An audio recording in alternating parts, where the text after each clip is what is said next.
Hi hello नमस्कार, मी गौरी. आजच्या व्हिडिओमध्ये तुम्हा सगळ्यांचं अगदी मनापासून स्वागत करते. तर आजच्या व्हिडिओमध्ये पुन्हा एकदा मी तुमच्यासोबत किचनमध्ये अतिशय गरजेच्या, दररोज उपयोगी पडणाऱ्या कमाल अशा किचनच्या टिप्स शेअर केलेल्या आहेत. या किचनच्या टिप्स वापरल्यामुळे ना मला माझ्या डेली रुटीनमध्ये भरपूर जास्त फायदा झालेला आहे. घरातली माझी सगळी कामं मी अतिशय व्यवस्थितपणे आणि छान पद्धतीनं मॅनेज करू शकते आणि आय होप या सगळ्या किचन टिप्सचा तुम्हालासुद्धा फायदा होईल. तर व्हिडिओ शेवटपर्यंत नक्की पहा. तुम्हाला जर माझे व्हिडिओज आवडत असतील तर नक्की व्हिडिओला लाईक आणि आपल्या चॅनलला सबस्क्राईबसुद्धा करा. तर किचनमधली आणि घरातली कितीही कंटाळवाणी आणि कॉम्प्लिकेटेड अवघड वाटणारी कामं आपण अगदी सहजपणे करू शकतो, पण त्यासाठी गरज आहे फक्त थोडंसं प्लॅनिंग करण्याची आणि त्यामध्ये कंटिन्युटी, सातत्य ठेवण्याची. जर तुम्ही प्रत्येक गोष्टीचं प्लॅनिंग केलं आणि त्या प्लॅनिंगच्या अकॉर्डिंग गोष्टी करायला लागलात तर अतिशय व्यवस्थितपणे तुम्ही ऑफिसमधली असतील किंवा घरातली असतील सगळी कामं छान पद्धतीनं मॅनेज करू शकता. आता माझ्या कामाची सुरुवात मी आज इथे केलेली आहे. मला शेंगदाणे भाजून घ्यायचे होते, पण शेंगदाणे माझे एक्स्ट्राचे होते, ते मी फ्रीजमध्ये स्टोअर करून ठेवले होते. आता फ्रीजमधले शेंगदाणे भाजायला गेलं तर त्यासाठी खूप जास्त वेळ लागणार आहे, सोबतच गॅससुद्धा वाया जाणार आहे. तर त्यासाठी मी थोडेसे शेंगदाणे ते उन्हामध्ये ठेवलेले आहेत आणि शेंगदाणे उन्हामध्ये थोडेसे गरम होत आहेत तोपर्यंत घरामध्ये मी आता रवा माझा जो मला ड्राय रोस्ट करून ठेवायचा होता तर तो मी ड्राय रोस्ट करायला घेतलेला आहे. आठवड्याच्या सुरुवातीलाच आठवड्यामध्ये आपल्याला कुठल्या कुठल्या गोष्टी लागणार आहेत त्याचं जर प्रिपरेशन आपण केलं तर आठवड्याभरामध्ये जे काही जेवणाच्या गोष्टी आपल्या आहेत, नाश्त्याच्या जेवणाच्या आहेत, तर त्या आपण इझिली करू शकतो. कोणत्याही गोष्टीचं आपल्याला प्रेशर त्यावेळी राहत नाही की आपल्याला ह्याची तयारी केलेली नाही, हे गोष्ट आपल्याकडे अचानक नाही आहे. तर त्यासाठी प्रिपरेशन आणि प्लॅनिंग हे खूप जास्त महत्त्वाचं आहे. सोबतच मखानासुद्धा मला ड्राय रोस्ट करून घ्यायचा होता. मखानासुद्धा मी ड्राय रोस्ट करून घेतलेला आहे. ऑलमोस्ट आठवड्यासाठीच्या ज्या काही मला ड्राय रोस्ट करण्याच्या गोष्टी होत्या त्या सगळ्या मी इथं करून ठेवलेल्या आहेत. तेलकट भांडी स्वच्छ करणं हे खूप जास्त कंटाळवाणं आणि नकोसं वाटणारं काम आहे. पण कितीही कंटाळा आला आणि कितीही नकोसं वाटणारं काम असेल तरी आज ना उद्या ते आपल्यालाच करायचं आहे. त्यामुळे कंटाळा न करता अशा काही सोप्या टिप्स आणि ट्रिक्स शोधून काढायच्या की ज्याच्यामुळे कितीही कंटाळा आला ना तरी ती कामं आपली अतिशय कमी मेहनतीमध्ये आणि उत्कृष्ट पद्धतीनं पूर्ण होतील. इथे मला ही तेलकट भांडी स्वच्छ करायची आहेत. आता ही तेलकट भांडी जास्त चिकट झालेली आहेत, तेलाचा राब त्याच्यावर खूप जास्त पडलेला आहे. त्याच्यामुळे फक्त गरम पाणी टाकलं तर ती लगेच निघणार नाही आहे. त्यासाठी मी काय केलं आहे, कढई घेतलेली आहे, भांडी बुडतील इथपर्यंत त्याच्यामध्ये पाणी टाकलेलं आहे. पाण्याला थोडंसं उकळी आली की त्याच्यामध्ये मी डिटर्जंट टाकलेलं आहे आणि चमच्याच्या मदतीने ना ही सगळी भांडी मी पाण्यामध्ये हलवत घेते. पाण्याला उकळी जी आहे ती गॅस सुरूच ठेवलेला आहे आणि चमच्याच्या मदतीनं आपल्याला ही भांडी जी आहेत ना ही थोड्या वेळासाठी अशीच हलवत राहायची आहेत. आता ही जी तेलकट भांडी आहेत, गरम पाण्याच्या मदतीनं आपण त्याच्यामध्ये डिटर्जंट टाकले, त्याच्यामुळे हा जो भांड्याचा तेलकटपणा आहे, राप आहे, तो निघून जाण्यासाठी खूप जास्त मदत होणार आहे आणि याच्यामध्ये कुठेही आपल्याला जास्त मेहनत करण्याची गरज नाही आहे. तर त्यामुळे ना गरम पाण्यामध्येच अशा पद्धतीनं कंटिन्यू आपल्याला ही जी भांडी आहेत ना ही थोड्या वेळासाठी हलवत राहायची आहेत. आता तुम्ही इथं बघू शकता ही भांडी ना मी व्यवस्थितपणे हलवून घेतलेले आहेत. आतल्या साईडचा जो तेलकटपणा वगैरे सगळा होता तो निघून गेलेला आहे. बाहेरच्या साईडला थोडासा अजूनही शिल्लक आहे. तर त्यासाठी गॅस आपल्याला सुरूच ठेवायचा आहे आणि भांडी थोड्या वेळासाठी पुन्हा अशा पद्धतीनं हलवत राहायचं आहे, जेणेकरून थोड्या वेळानंतर हा जो तेलकटपणा आहे ना तर तो पूर्णपणे निघून जाईल.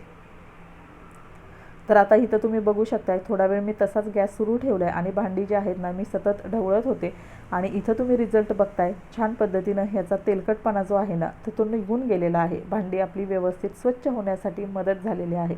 तर अशा छोट्या छोट्या टिप्स आणि ट्रिक्स जेव्हा आपण इम्प्लिमेंट करतो ना तर त्याच्यामुळे आपली सगळी जी कामं आहेत ना ती कमी वेळेमध्ये आणि कमी मेहनतीमध्ये पूर्ण होतात आणि तो जो काही वेळ आहे ना तर तो आपण स्वतःच्या सेल्फ इम्प्रूव्हमेंटसाठी नक्कीच वापरू शकतो. आता भांडी जी आहे ती व्यवस्थित गरम पाण्यामध्ये क्लीन झालेली आहेत, पण त्यानंतर आपलं रेग्युलर आपण ज्या पद्धतीनं भांडी घासतो त्या पद्धतीनं ही क्लीन करून घ्यायची आहेत. गरम पाण्यामध्ये भांडी होती त्यामुळे ती गरम आहेत. थोड्या वेळानंतर मी रेग्युलर आपला जो काही भांड्यांचा साबण आहे त्याने ही सगळी भांडी घासून घेतलेली आहेत आणि अगदी काही मिनिटांमध्येच किचनमधल्या अशा कमाल आयडियाज वापरून माझी ही भरपूर दिवसाची तेलकट झालेली जी भांडी आहेत ना तर ती मी स्वच्छ करून घेतलेली आहेत. कंटाळवाणा काम आहे म्हणून मी आज करेन, उद्या करेन, पण शेवटी काम हे आपल्यालाच करायचं आहे. त्यामुळे कंटाळा न करता अशा पद्धतीच्या टिप्स आणि ट्रिक्स तुम्हीसुद्धा इम्प्लिमेंट करू शकता. आता दररोज आपल्या जेवणासाठी आपल्याला खोबऱ्याची आवश्यकता असते. सुकं खोबरं किसून आपण ते भाजीच्या वाटणासाठी किंवा भाजीसाठी वापरतो.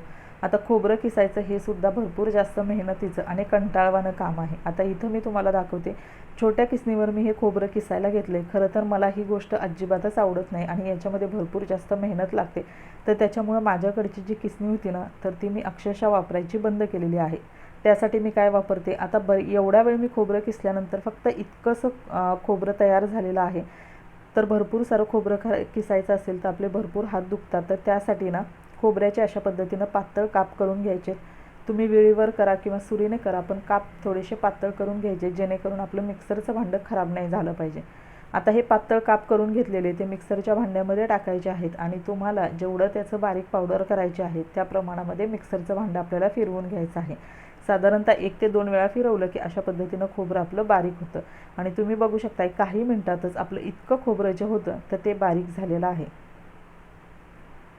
आय होप ही आयडिया तुम्हाला नक्की आवडेल आणि जर तुम्हाला ही आयडिया आवडली असेल तर नक्की आपल्या व्हिडिओला लाईक करा। तर खोबरं आता माझं किसून तयार झालेलं आहे आणि खोबरं किसल्यानंतर जसं दिसतंय त्यापेक्षा सुद्धा बारीक पावडर ही मिक्सरमधून झालेली आहे। अशा पद्धतीनं ही पावडर रस्सा भाजीला किंवा सुक्या भाजीला आपण डायरेक्टली वापरू शकतो। आता हे मी एका डब्यामध्ये भरून फ्रीजमध्ये स्टोअर करून ठेवते। जेव्हा पण मला रस्सा भाजी किंवा सुकी भाजी करायची असेल तर त्यावेळी मी हे खोबरं भाजीसाठी वापरू शकते।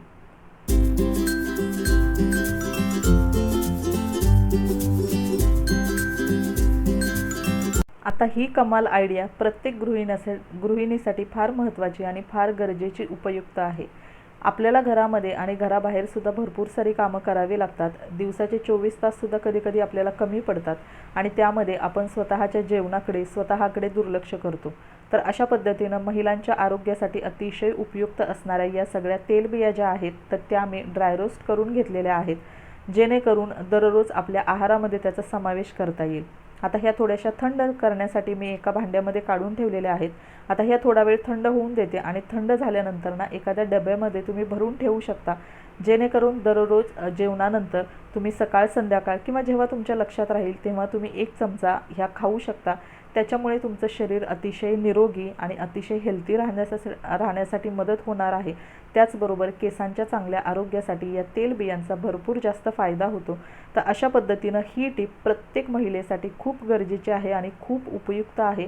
स्वतःबरोबरच आपण घरातल्या इतरांची काळजी घेतो, पण अशा पद्धतीनं मी आता हे ट्रान्सपरंट डब्यामध्ये ठेवलेलं आहे, जेणेकरून जाता येता मला हे दिसेल आणि न विसरता मी दिवसातून एकदा किंवा दिवसातून 2दा याचं दररोज सेवन करेन। उन्हाळ्यामध्ये पालेभाज्या भरपूर जास्त महाग होतात आणि त्या महाग पालेभाज्या आणल्यानंतर त्या वाया न जाऊन देता व्यवस्थित त्या स्टोअर करून ठेवणं हे सुद्धा आपल्यासाठी खूप महत्त्वाचं असतं। आता या पालेभाज्या तुम्ही बघताय ना, तर ह्या मी 4 दिवसांपूर्वी आणलेल्या आहेत, पण त्या व्यवस्थित मी पॅक करून ठेवल्या होत्या म्हणून त्या 4 दिवस अतिशय चांगल्या अवस्थेमध्ये आणि फ्रेश आहेत। आता अजून तरी 2 दिवस मी ह्या पालेभाज्या करणार नाही, म्हणून मी आज या पालेभाज्यांना जे पेपर रॅप केलं होतं तर ते पेपर चेंज करते।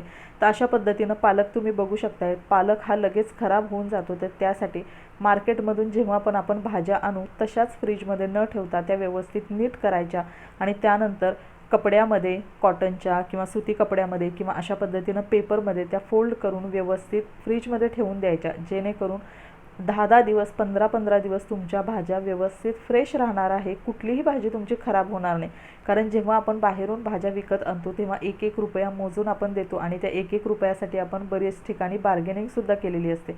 तर त्यासाठी घरात आणलेल्या भाज्यासुद्धा व्यवस्थित साठवून ठेवणं आणि त्या व्यवस्थितपणे त्याच्यावर प्रोसेस करून आपण त्या खाणं हे सुद्धा खूप महत्त्वाचं आहे। कुठलीही गोष्ट वाया न जाऊन देणं हे सुद्धा आपल्यासाठी खूप मोठं टास्क असतं आणि त्यासाठी कामी येतात ते अशा छोट्या मोठ्या किचनच्या आयडियाज, टिप्स आणि ट्रिक्स।